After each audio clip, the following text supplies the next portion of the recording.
आपण आपल्या शेतामध्ये बापना 111 प्रीमियम सोयाबीन सीड हेच सीड आपण का टोकन यंत्रासाठी सिलेक्ट केलं आहे. तर मित्रांनो, हे सीड बघू शकता, एकदम बोल्ड आहे, ठोकळ आहे. हे यासाठी की याची एकरी पिकण्याची क्षमतासुद्धा भरपूर आहे आणि आपण या टोकन यंत्राच्या सहाय्याने 2-3 बिया एका ठिकाणी टोकणार आहोत.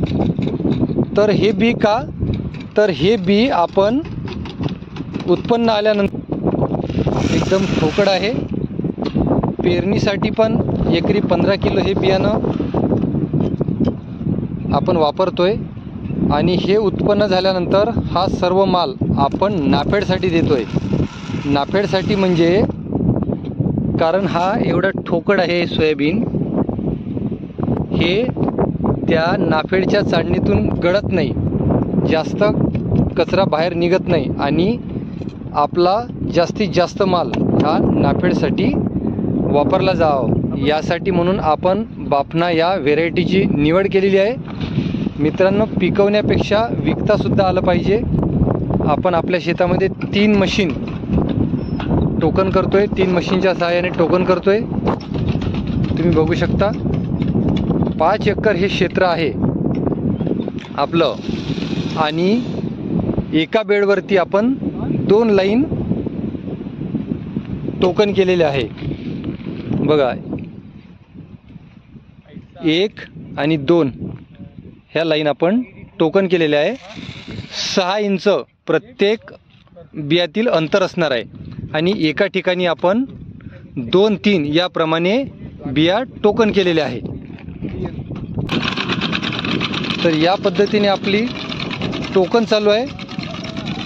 या बेडवरती आपण 2 लाईनी घेतोय. तर या इथून तर या लाईनपर्यंत हे जवळपास 1 वीतपेक्षा जास्त अंतर या 2 लाईनमधलं असणार आहे आणि 2 बेडमधलं अंतर हे 3.25 फूट आहे. 2 बेडमधील अंतर 3.25 फूट, 2 लाईनीमधलं अंतर 10 ते 12 इंच म्हणजे 1 फूटच्या जवळपास. अशा प्रकारे आपण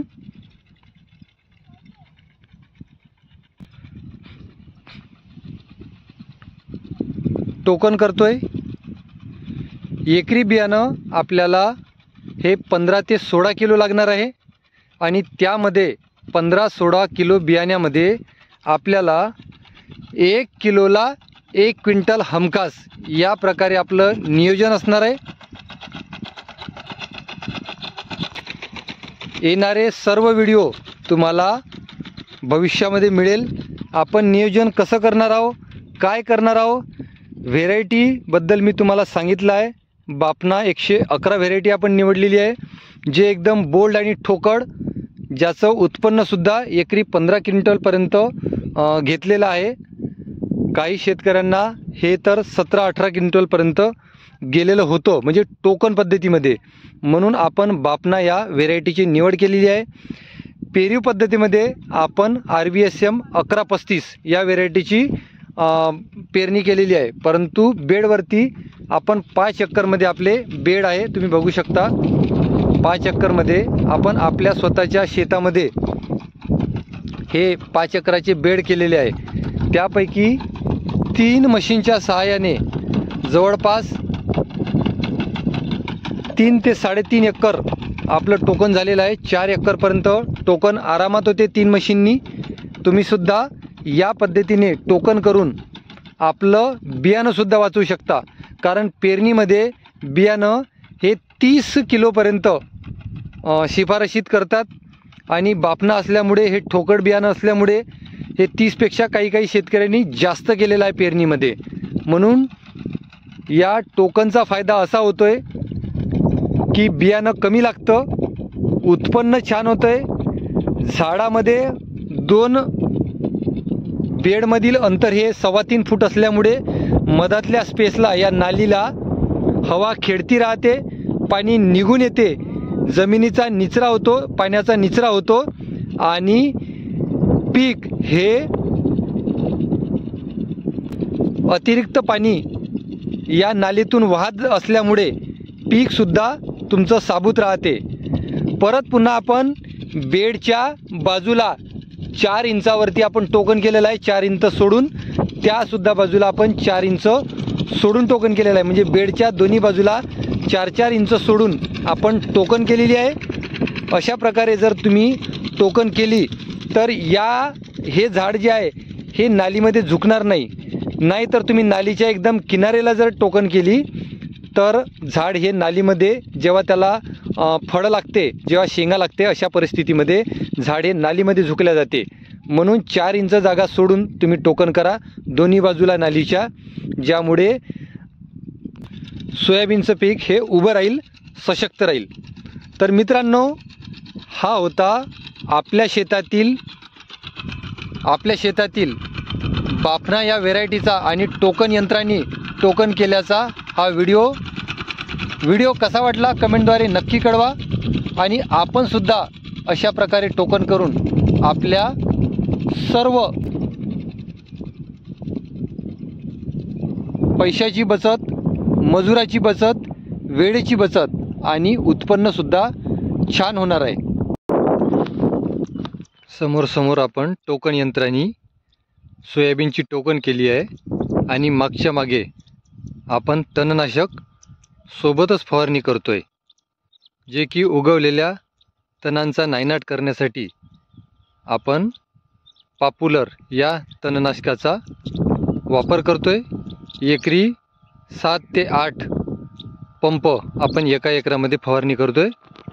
तर बघू आपण याचा काय रिझल्ट होते। तर 2 दिवसानंतर तुमच्या लक्षात येईल। अशा प्रकारे आपण फवारणी करतोय, दाट एकच बेड घेऊन फवारणी करतोय। जबरदस्त अशी फवारणी आणि टोकनसुद्धा आपण झालेली आहे। आपण बेड केलेले होते, त्यामुळे बेडवरती कचरा असल्यामुळे पॉप्युलर या तणनाशकाची फवारणी, यामध्ये ग्लायफोसेट 41% हे हर्बिसाइड आहे। हे तणनाशक फक्त उगवलेल्याच तणांचा नायनाट करतो, बीला याचा कुठलाही परिणाम होत नाही। त्यामुळे तुम्ही तुमच्या रिस्कवर फवारणी करायची आहे, जरी मी सांगितलं तरी पण, कारण प्रत्येकाचा अनुभव वेगवेगळा असतो। मी एकच बेड करून पॉप्युलर म्हणजे तणनाशकाची फवारणी केलेली आहे। उगवलेलं तण माझ्या शेतामध्ये भरपूर असल्यामुळे मला या तणांचा नायनाट करायचा असल्यामुळे हे तणनाशक फवारणीसाठी वापरावे लागले। आपण जर स्वतः अनुभव घेतलेला असेल तरच या तणनाशकाचा वापर करावा किंवा शिफारशीत तणनाशक फवारावे, कारण तणनाशक फवारणे हे दुधारी तलवार आहे। त्याच्यामुळे आपण आपल्या रिस्कवर कुठलीही फवारणी करावी, जेणेकरून आपला त्याचा फायदा व्हायला पाहिजे। तर व्हिडिओ कसा वाटला कमेंटद्वारे नक्की कळवा। व्हिडिओ आवडल्यास लाईक, शेअर आणि सबस्क्राईब करा, जेणेकरून अशाच प्रकारचे नवीन व्हिडिओ आपल्याला बघायला मिळेल।